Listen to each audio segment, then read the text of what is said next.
Hi, this is Dr. Kimberley Linert, and you're listening to Incredible Life Creator Podcast. My guest today is Evan Knox. Evan Knox is the founder of Caffeine Marketing and a small business investor. Caffeine Marketing makes profitable marketing easy for small companies.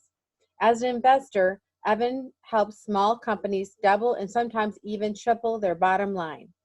Welcome to the podcast, Evan. Hey, thanks so much for having me. I really appreciate it. Yeah, so I know you have quite an interesting story. So why don't you start out by telling us where you grew up, how you started out, how you got to be doing what you're doing at such a young age. Yeah, for sure. So I grew up in the Atlanta area, kind of in the suburbs of Atlanta, as we would call it, OTP. So there's like inside the perimeter, ITP, and OTP outside the perimeter. So I grew up outside the perimeter of Atlanta, and I was only child. Really everything I could ever want and more. My dad was a business owner. He sold imported diamonds from over like in Israel or whatever, and then would bring them in and sell them to different jewelry stores. My grandfather actually owned a jewelry store. So I always grew up in the entrepreneurialism, business, marketing space. I remember going to I don't want to sound cliche here, but I remember going to the golf course and picking up, lost golf balls and selling them back to the golfers, and the lemonade stand.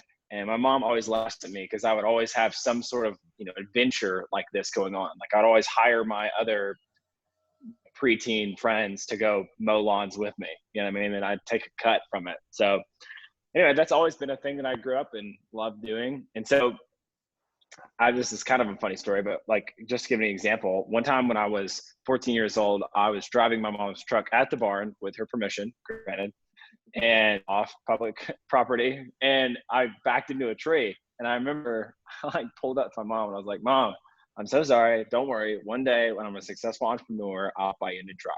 It'll be fine." And she was like, "All right, whatever." I don't know why she went with that, but it was just like, we always knew, like that was something I was going to do. So that's the start into business entrepreneurialism. I got my start in marketing because my grandfather took me aside and started to teach me about marketing that he was doing in his business. And he would tell me, "Hey, we're doing this ad and a symphony. If you don't put this in there, people are not going to know how to contact you, etc." So that was interesting.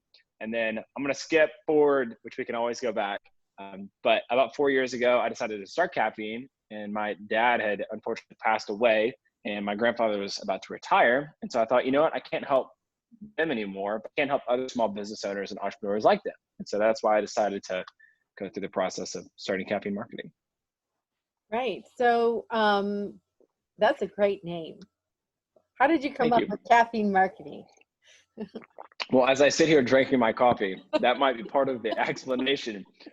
But I found that a lot of the entrepreneurs and business owners that I was working with, or business leaders, say they're CMO or whatever, they're always, there's a lot of hard work in order to be successful. And I've yet to find somebody that just like magically appeared and to be really successful. There's always a lot of behind the scenes stuff, and caffeine and coffee is often the thing that helps fuel them and get them there. So I figured there was this affinity to caffeine that they would appreciate. So it's a totally clear message. I mean, totally clear. You hear the name and it's like, who wouldn't want marketing on caffeine? Yeah, totally. At one point I was going to make our tagline, like, "We fuel business growth," or something like that. But I just thought it was too jacky. I couldn't commit to it. So, but that's the idea. No. I love that. And so with Caffeine Marketing, what do you do actually? Yeah. So the two things that we really specialize in is making profitable for small companies that are doing less than $25 million a year in revenue. And then in so doing that, we use a 7-part framework called Story Brand, and it uses the 7 principles of story and applies those to marketing so that customers actually listen to the marketing message and it cuts through the noise. So when you say that, are you talking about like a company having a signature story, like, "Oh, we started this business because," or a charitable work, or what do you mean by that? Yeah. So most companies, let's say that their end goal is to grow their bottom line. And the process to get there is obviously creating a great product, having awesome customer service. But in order to scale their company, they need marketing that actually is profitable for them, Now, the actual nuts and bolts of the marketing might look like a new website. It might look like Facebook ads or Google ads or YouTube ads. It might also look like some sort of lead generating PDF or guide on their website and a follow-up email series. We design all of that from the ground up for each of our clients, because each one's a little bit unique in their offering and their goals and whatnot. So, you know, the process to get there might depend on the client, but the end goal is to create some sort of digital marketing that's going to help them scale and grow their company and be really profitable. Mm-hmm. And now I know you work with different sizes companies. You said small businesses, but up to 25 is not necessarily small. Yeah. So when you're doing the marketing, is it important for someone to have a face of the business or not necessarily? Yeah, that's a great question. I think it depends on the company and it depends on the goals. If you, so I also work on, like I mentioned, or you mentioned, in the investor side. And as an investor, I don't necessarily, you know, it's not appealing to me if the owner is the, you know, primary operator and if they're the face of the brand. We can definitely work around that, and that's okay. But it's a really hard to make an exit from a company or to sell a company if the owner has to be involved. So if you look at it from that perspective, it's not always the most advantageous to have, you know, the person be the brand of the company. So from that perspective, it's not really a great thing. However, people relate better to people instead of brands. And so if you can have that person, I think it's awesome, because people connect with, I mean, they connect with you instead of your company, you know? And so I love that idea, as long as you're aware that it's going to be a little bit more difficult to sell if that's a goal that you have one day, or if you just want to create a brand that you love and a business that's, you know, a great asset for you, then that's totally, if that makes sense. Mm-hmm. Yeah, it does. And so there's so much happening right now. Small business people losing their small businesses with this pause, or whatever you want to call what's happening in the world right now. And so I know a lot of businesses might be up for sale soon. Maybe, you know, we can pull them out with marketing. But if someone wanted to create a great exit plan, let's say, you know, not even thinking about what's going on right now, let's say as they start a business and build a business, if they're expecting to, you know, get it growing and then actually sell it, how do they make that attractive to investors? This is going to sound boring, but when you have great books and you do good bookkeeping, that's really helpful for us. So when we come in and we start looking at books, if we are able to, you know, see how much you're spending on Google ads, or how much you're spending on Facebook, or, you know, how much are you paying your employees, all of that stuff, if you have that down in super detail, that's helpful for us, because we know based off of our other assets or other partnerships, how much we think that we can get that number down to, or how much we think we can increase the revenue, because ultimately the goal is net profitability. So great books is a great starting point. And often 2 to 3 years back is really helpful, because whenever we're looking at taking a company on, generally, not always, we're going to try to sell it 3 years later or so. We're going to try to 2 to 3x the growth and sell it. So it's really helpful to have existing books on that. Another thing, like I mentioned earlier, is to create systems and processes. And this is really hard for business owners. And so part of the value that my group provides is actually creating the systems and processes with the owner. But it is really appealing to the general investor if you already have those systems and processes in place, because if you are the bottleneck, if a decision has to come to you before it gets approved, it's not, I would tell the business owner, you do not own a business, you own a job. And so you can sell somebody else that job. There's a lot of franchises out there that this is not an anti-feeling against, but, you know, from my understanding, my uneducated opinion here is that there are things like, you know, a UPS store, which is a franchise, but it doesn't look like you make enough there for that to be an asset. It looks like you own a job, if that makes sense. That does make sense. And when you go in and you say you buy a company and you're assessing whether or not it actually can grow, are you using just marketing to grow that, or you're going in and redoing the systems? Yeah. So one of my partners is really good at systems, processes, and operations. So, you know, he will come in and basically systematize if it's a physical product, the warehousing, the inventory, the restocking, can we drop ship anything? He'll figure out all the back end stuff to increase net profitability and also make things more efficient, because generally when things are more efficient, you can either automate them or you can use less human hours to actually do that. So that's one way to increase profitability. And when you're more profitable, you can add more money back into marketing. So it's easier to scale if you have all the back end systems in place, because you get an economies of scale. If you've got multiple warehouses, it becomes cheaper to actually ship a product. You can buy more in bulk at a lower price. All that being said, marketing is not always the only thing that you could do, but I think you need a great foundation before you add marketing. So often when we come into these companies and we partner with them or whatever, we'll actually do a lot of back end stuff before we actually start adding front end marketing. We need to do an inventory. We need to comb through all the products that we can't restock anymore. So I know that sounds kind of boring, but that stuff needs to be in place before we add marketing. And then often when people think about marketing, they think about Facebook ads or Google ads. But in reality, you need to build the bottom of the funnel first. And the very bottom of the funnel is the messaging and the branding. So the look and feel of the website, and also what the website and the rest of your social and media assets say, because people ultimately buy things because of the words that they read. So doing those first, building the email series and the sequences in place, and then finally you add in advertising. Got it. Wow. And then with many people going virtual, I have other friends who are entrepreneurs, and they're finding any way they can to go virtual right now. How does that change the way you work with someone? Well, it's interesting. Some stuff like, in the investment side, let's go there. You have physical inventory. So that we either have to hire, buy space into a warehouse, use our existing warehouse space, et cetera. I don't know that that's going to be like virtual work ever, unless we just have robots that do everything, which is, that would be cool. Mm-hmm. But the flip side is caffeine. We've been remote the entire time. And so 99% of our clients, we all meet via Zoom anyway. So this hasn't changed as far as much of our operational rhythm. There's sometimes that I might go out and speak somewhere or make a presentation to a board or something like that. But yeah, not much has changed as far as operational rhythms for us being remote. Mm-hmm.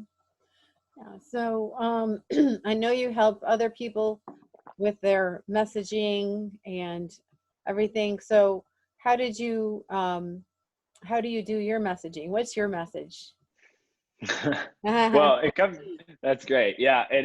Most people have what's called the curse of knowledge. And so I always try to continue to go back over my own messaging and marketing material, because we all have the curse of knowledge, which just simply means we're an expert in our own field. And so when we try to dumb that down and talk to the consumer, not that the consumer is dumb, but the consumer makes buying decisions at a level 1 and 2, when we're communicating typically in our day-to-day space at a 9 or a 10.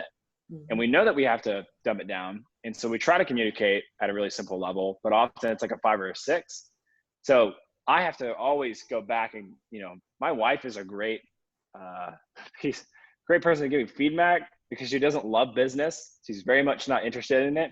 So if I put something out as far as our own marketing, I run it by her, and she'll be like, what does this mean? Do you expect people to know what this means?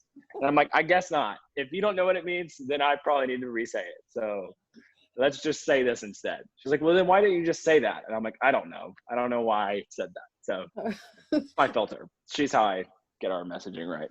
That's a great tip. Find somebody who doesn't know your business and ask them if they know what it means. Mm-hmm. Because it's so easy to get into the speak of things, because I'm an optometrist. So, I'm not going to sit there and tell people, okay, well, you have such and such a something. I'm going to explain it. Well, your eyelids are doing this. You're going to make it simple so they can understand what's going on.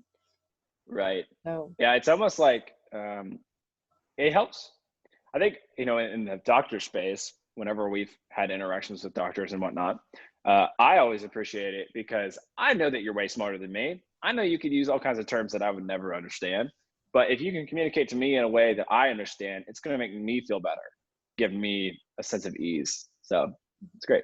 Exactly. And clarity is so important for communication and affinity and just connecting with people. Because if you don't feel connected to your doctor or your audience, Hmm. then they're not going to buy from you, or they're not going to continue to come to you for their help. Yeah. And whenever we're talking, just like when you're listening to this podcast, your brain is having to burn calories in order to understand what's going on. And so all of those calories that your brain is burning, so at some point your brain decides, oh, it's just too much calories. This is too much. I can't listen to this anymore. And often that point comes when people are confusing, or they're not saying things in a way that you can understand how it's going to make your life better. So whenever we're communicating with our marketing messaging, we need to always be painting a picture of success and letting them know how their lives are going to be better after on the other side of working with us, or after a procedure, something like that. And we also need to let them know what's at risk if they don't work with us. So what's going to happen if they don't buy our product or service? It's not a fear-mongering thing. It's just simply making them aware. Here's the risk if you don't buy our product or service. Exactly. And awareness is so important in every aspect of life, because people don't know what they don't know, or they don't know what they're missing. Okay, Yeah, be missing something that could help them. totally. And you might have the most amazing product out there or service, but if people aren't aware of your product or service, then they won't buy it. And so for most small business owners, 99% of them need help in the consideration category of the brand awareness, consideration, conversion part of the marketing funnel. So just the 3 steps of the marketing funnel. But all of them have a brand awareness problem, because they're not Coca-Cola, they're not Apple, they're not Justin Bieber. Not everybody's heard about their product or service, so they won't buy it. They've not heard of you, they can't buy your product or service. So talk a little bit about credibility. Well, when you say that, the thing that comes in my mind, or the language that we would use when we're creating messaging, is establishing yourself as the guide. So whenever we're creating marketing messaging, the mistake that most companies make is playing the hero of the story. And most consumers are not looking for another hero. They're not looking for, another, protagonist of the story. They're looking for someone to help them win the day. They're looking for a Yoda from Star Wars, or a Haymitch from the Hunger Games, somebody that's been there, done that, and can help them win the day. So if we go in with that perspective, we can now think, okay, how do I position our company as the guide here? How do we give that authority in this space? And you do that by demonstrating empathy and also authority. And empathy, just very simply, is, hey, I've been there, I get that feeling. The key, is not to say, hey, we currently struggle with that too. Like if I came in and I was like, man, we struggle with marketing, it's so tough. You'd be like, well, I'm not going to have you help with our marketing. But if I said, hey, I get it. I've seen my parents experience that before. When I first started my first company, marketing was difficult. And I decided, you know what, I have to solve this problem for business owners.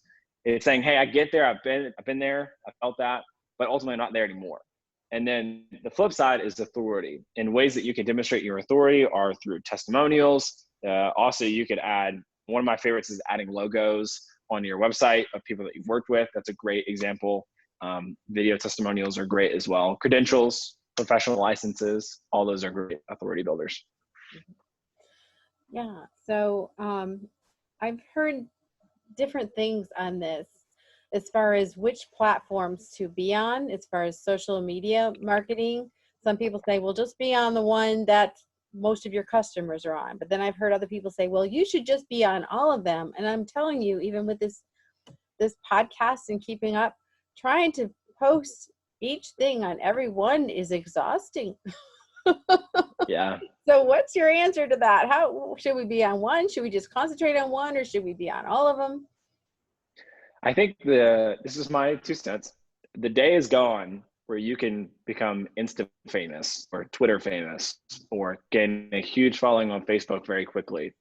And so while I think that you still need to have a presence and a very professional, clean, and polished presence on these various different websites or social media platforms, I don't know that they're going to be the thing that ultimately grows your company. And if we go back to, and again, there's a great example of this. My wife is on TikTok. I can't, because I just become immediately addicted to it. So I can't have it. I've forbidden myself from being on there. I waste too much time. but she'll watch like these different veterinarians or doctors talk about these different things, and she finds it super interesting. And so that is a great way that they've just immediately built this audience that then they can later sell to. So TikTok might be an opportunity for this, or some other emerging platform, but I don't know that, all these other stuff like LinkedIn, I think you should post on there for sure, but it's not the end of the world if you only post once a week versus 4 times a week. That's my perspective. And the reason why is because if you understand those 3 categories that we were talking about earlier, brand awareness, consideration, and conversion, most of the people that are currently following you fit into that consideration phase. They've seen something from you before. They're considering working with you, but they're not quite ready yet. So it's important to maintain that relationship. But if you post, 4 times versus 1 time a week, I don't know that it makes that much more of a difference. Okay, well, that helps. And I wanted to go back to, since I'm a doctor. So let's say I wanted to set up my business so that it's saleable. So almost always the doctor is like the the center of everything. If the doctor leaves, it's gone. And I've had times where you're hiring other doctors, but it's still down to the head doctor. Yep, totally. Set that up so that it would be saleable. So, this topic has come up a few times in conversations. So I don't have a perfect answer for you, but I know that if you can automate everything besides what that one person does in that role, you're going to be way better off. Because if you're a receptionist, your emails, your intake forms, everything is automated and has a system and a process that's written down and documented. You're pulling out one person and replacing it with another. So then it would be a lot easier to sell that to another doctor one day. So that would be an easy transition for them because you've got all the hard work already done. But if you were turning around and going, hey, I don't, we want to sell it to a non-doctor, because then that would broaden your audience a lot. I think a lot of what you can do comes down to empowering other people to make decisions. Now, there's probably some medical procedures that you have to follow as far as like approval and liability and all that stuff. That's not necessarily what I'm talking about. What I'm thinking of is the day-to-day decisions that you can empower other people to make. So if you can impart into them the way that you think, the way that you see, and ultimately get them thinking the same process that you think, that's going to be really easy to then, pull you out of the equation and slowly do that over time. So say a great way to, there's this guy named Mike McAllowitz. He wrote this book called Clockwork. And what he says is, hey, 12 months from now, you need to go ahead and book yourself a 4-week vacation. Just go ahead and book it. Now that you have that on the calendar, you need to make sure that you have the systems and processes in place that your business does not fall apart by the time that you get there. So that would probably be a great practice for all the doctors out here, is put that vacation on the calendar and don't compromise, and create all those systems and processes and empower other people to make decisions. Mm-hmm. Yeah, and that makes sense to me. And in my industry, I'm an optometrist. So in my industry, there's a company that's coming in and they're basically rolling up all the practices of the older practitioners or people who just don't want to be the business person. And that's what they're doing. They're putting systems in. They're allowing the doctor to stay or go, but they're putting systems in that work every time. Yep. And that's a great value that they bring. And I don't have personal firsthand experience with this, but it would make sense to me is if a doctor would partner with somebody with business experience who could create all these systems and processes, because my guess is a doctor probably got into this to earn a great living and also help people. And so if you can remove them from the business day-to-day stuff, as long as they're still informed and a part of it, I feel like a doctor would be a lot happier doing that. Because it could be a burden. They didn't sign up to do all the finance and accounting and all that jazz. So. Exactly. And we're not taught any of that in school. Not a little bit. Nothing. We're only taught how to be really great doctors. Yeah. So that would make sense to me, but I'm sure that there's also an element of, I don't know what the right word is here, but scarcity is the first thing that comes to mind. But it's like a fear. It's like, oh, they don't get it. Well, they wouldn't understand it. So they can't possibly, I couldn't partner with them because they don't understand it. But I thought it would be it'd be a great idea. Because if you can bring in somebody who's got the enterprise experience of scaling and growing companies, and you could bring them into the doctor space, golly, you could crush it there. Mm-hmm. That's my thought. Yeah. Thanks. So we were talking before the podcast started a little bit about life history, and what things have you learned through some of the hard times in your life? Golly, it was interesting as we were talking earlier. It was like, man, we've gone through a lot of really hard stuff, and sometimes we kind of forget about it. Mm-hmm.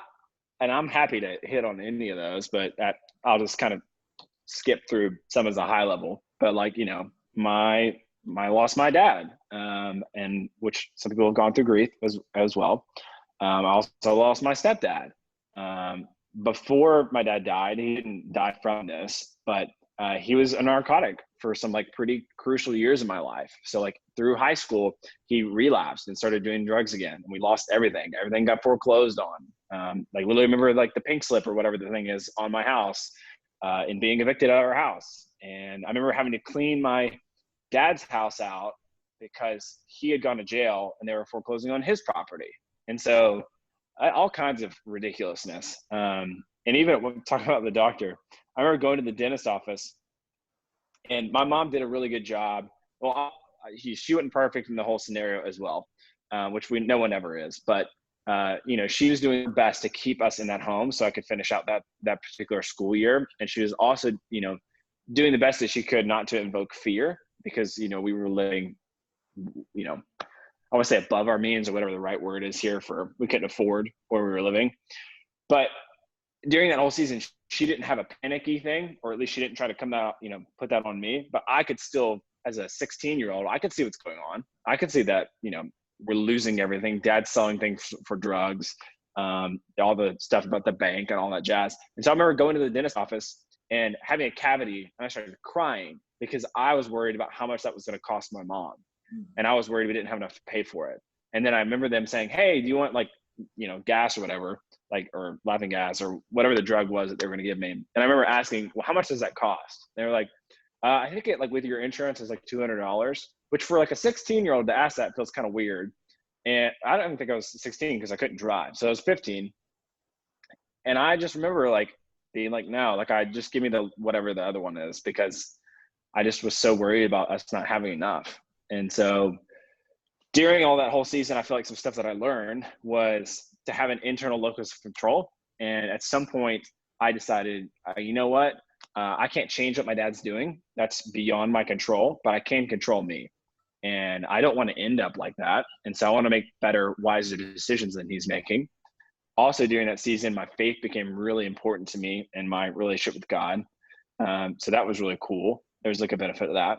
So you got the internal locus of control, you got the faith thing, and then probably resiliency as well, and forgiveness. I think that was one of the hardest things for me. And I don't want to get too far into this if it makes people uncomfortable, but when my dad would not show up for a sporting event, or when my dad would not go to a thing with me or whatever, because he would be doing drugs, I remember I was praying in that moment, and I felt like I was praying to God, and I was like, hey, my dad does not deserve my forgiveness. And I'm not really like had like an audible voice of God, that whole thing. But I just felt as clear as day in my heart. I felt like he said back to me, you didn't deserve my forgiveness either, but I gave it to you anyway. And so that really started the process for trying to forgive my dad and love him as best I could in a safe way. So that's just a handful of things that come to mind. Mm-hmm. Yeah. And let's talk more about that internal locus, or just from within. So how does that help you in life and in general, in your day-to-day life of being internally focused? Yeah. And I feel like if anywhere, it's very trained in my heart now to have that. So that's a thing that I've developed over time, which I'm still definitely not perfect at, but it really helps, because if I come into a scenario and let's just say we're thinking about working with a client, and all of a sudden that proposal drops, I can control how I respond to that situation. Or say a client, doesn't pay an invoice on time. I can decide how I respond to that. I don't have to, that's on me, not on them. So that sort of stuff, it really helps in the day-to-day of the business, but it also helps at home. Just like if my son, he's a 9-month-old, if he's freaking out and he's making all kinds of noises, I can choose to get angry in that moment, or I can choose to be compassionate and patient, which is not my first gifting. So I think it helps at home and in person for sure. Nice. And then you talked about your Christian faith, and I know in your bio you said you were doing some missionary work. You want to talk about that? Yeah, so I decided to kind of do a different approach to most people, I guess. Is I was graduating high school, and my high school had a 99% go to college rate, or whatever that is. So like 99% of my school, everyone who graduated, which it was like super crazy high graduation rate, and then all of this went to college. And so I was like one of 4 people out of my school. My graduating class is like 700 or 600 that did not immediately go to college.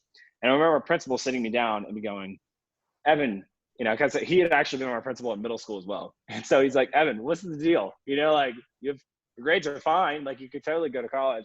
I was like, I know, I feel like this is the best time for me to go like serve other people and go like a different country and go share my faith with people and serve other people and partner alongside other nonprofits. So I was probably not that articulate as a 17 or 18-year-old, but that's what I was thinking. And I just went over to join an organization called YWAM. It stands for Youth with a Mission. And we basically partnered with existing nonprofits to serve in these local communities. I went to Australia and lived there for a little bit, and then went to Thailand and lived there for a little bit, and eventually joined their university program in Colorado, which was a little bit later on. So, but that was really impactful for me because I was exposed to just some crazy extreme poverty, and I just completely shifts your worldview at that point. And also incredible people who give their lives to serve other people. And it makes you go, golly, if a proposal doesn't go through, or something doesn't work out, it really does not matter that much in retrospect. Mm-hmm. Yeah, you had that to focus on and to actually compare. For a lot of people who they stay where they live and they never even go out of their state. Some people, they don't know how it is for other people. Mm-hmm. I had this is only slightly graphic, so it's not too bad. But when we were walking through the streets of Thailand, it was like a Saturday or something, and we were like, hey, we're gonna go to like the local mart. And so we go to the shopping mall or whatever. So we're walking down the streets, and the entire street, as far as we could see, is lined with people who are all homeless or some version of that, have some sort of disability, all down the street, which was crazy. And I couldn't wrap my mind around it. And I felt like I wanted to just like cry and just like in shock. And then we're walking up the stairs, and I remember this is not gonna get too bad, but I smelled something, and I was like, what in the world? And I looked over, and a man was like laying on the ground, and his skin was like rotted from the outside. Like most of his skin, he had no nose, he has no eye. It was just crazy. And I almost passed out in that moment. And I just remember thinking, not to say that my problems aren't valid, because there's you don't ignore your problems because of that, but it's really hard to complain about having to get up and work hard when that's somebody else's life. Mm-hmm. So I don't know. It definitely changed stuff for me and helped me be grateful, and also, shifted my faith, and I think strengthened my faith in a lot of ways. So. Yeah. Wow. Yeah. That would be kind of shocking to see that. That'd be really shocking. Yeah. It was definitely wild. And it was, it's very interesting for anybody who's done anything similar to this. Most people experience what's called reverse culture shock when they get back. So I went over there. There was the initial culture shock of like, what in the world's going on? Your brain is trying to process the new normal. And then when you get back, you're just like walking into a Kroger, and the next thing you know, you're crying uncontrollably, and you don't know why. It's the craziest thing. And you're like, I'm like looking at my mom, and I'm like, Mom, I'm fine. I'm okay. But like, I can't stop crying right now, because it's hard to see an abundance of resources like that when you see people who are just have nothing. So. Wow. So in the travels that you've done so far, do you have a favorite destination or something that you just really loved, or you think, oh, when I retire, I might go back there or anything like that? Well, I really loved it. This is the flip side of this is I really love to ski. And so I would love to live on some ski mountain, either like the Swiss Alps or in Vail, Colorado, something like that to go ski as much as I want. But I also really enjoyed Chiang Rai when I was there. It was just a really simple way of life, and you didn't have Wi-Fi. You would just wake up and go serve at this local church, and it was beautiful. I mean, the environment was beautiful, the relationships were beautiful. You just weren't distracted by everyday stuff, and I really loved that. Nice. And I was just curious, how did you meet your wife? Was she in mission work too, or?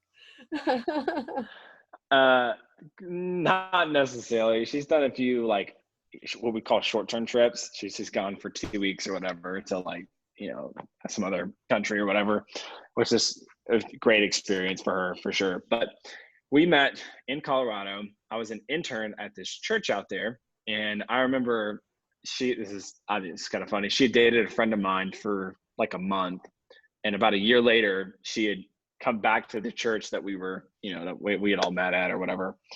And I remember asking him, I was like, hey man, what are the chances I could go ask Missy out? And he was like, oh dude, she's great. He's like, I just thought it was so weird that she was a vegetarian. I couldn't get over it. And I was like, all right, great. That's the worst thing I can handle that. So anyway, I decided to ask her out, and it's been great ever since.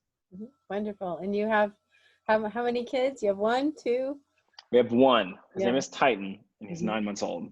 So yeah, a lot of excitement in your house right now. Yeah, a lot of excitement, a lot of noise, and keeping him from pulling over plants. Or getting in dog balls. Yeah, it's so fun. I actually have a granddaughter living with me right now, and she's about a year and a half, and she climbs everything. So, yeah, I'm sure. So it's fun. You'll enjoy it. You'll enjoy that fatherhood time. So. Yeah, we really do. It can be hard sometimes, but he's a great kid so far. So we're super thankful. Wonderful. And what would you say has given you the most joy and happiness in your life? It really probably has to be my relationship with God. I feel like it has given me a depth and connection and a peace that goes beyond day to day. And even beyond my, relationship with my wife, which, she's amazing. And so is my family. But yeah, I feel like knowing that there's this unconditional love, and that someone was, so willing to have a relationship with me, they're willing to die for me. That just means so much to me. And I definitely don't get it perfect every day in that relationship, but I'm just so thankful for the grace and the love and the guidance there, because ultimately when my dad was kind of out of the picture, I had a perfectly heavenly father who was there to care for me. So beautiful. Yes. So we talked about several things. I'd kind of like to go back to the business part now. Yeah. And if you could tell people, tell them like where to find you, what services you have, and what you have to offer. So it's kind of all together in this one little slot of time. Yeah. So the easiest way to get in contact or work with us would be to go to caffeine.marketing, not .com, just caffeine.marketing, or evanknox.com. And I've got a free guide on how to build a winning sales funnel on there. And it'll literally step-by-step, like building Lego, like a Lego kit. It will teach you how to build that sales funnel so that your marketing is profitable. So that's a free thing. It's also got a couple keynotes in there that you have access to once you sign up for the PDF. But as far as the services that we provide is, again, it's helping small business owners make marketing profitable. The nuts and bolts of that might be changing your messaging, building a website, doing paid advertising, but we'll help you design that from our first meeting, really. All right. Wonderful. Well, thank you so much for being on the podcast and just sharing your heart and sharing your knowledge. I so appreciate you. Well, thank you so much for having me. It's been a blast to hang out with you. So thank you. Yeah. And before we get off, any last words of advice on how to create an incredible, extraordinary life? I think it ultimately comes down to that thing that I mentioned earlier, which is that internal locus of control, and then also keeping a picture of what matters 100 years from now. And so if what matters 100 years from now for you is legacy, then that could be really motivating. But for me, it's my faith. And so if I can keep a big view picture of going, hey, 100 years from now, my perspective, I'm going to be with Jesus, and I'm going to have a family that I'm going to leave behind. I want to set them up well financially, as well as with values. And then I want to live a life that was, positive and makes a difference. So. All right. Wonderful. Well, thank you so much. And we'll talk to you again soon. All right. Sounds great. Thank you.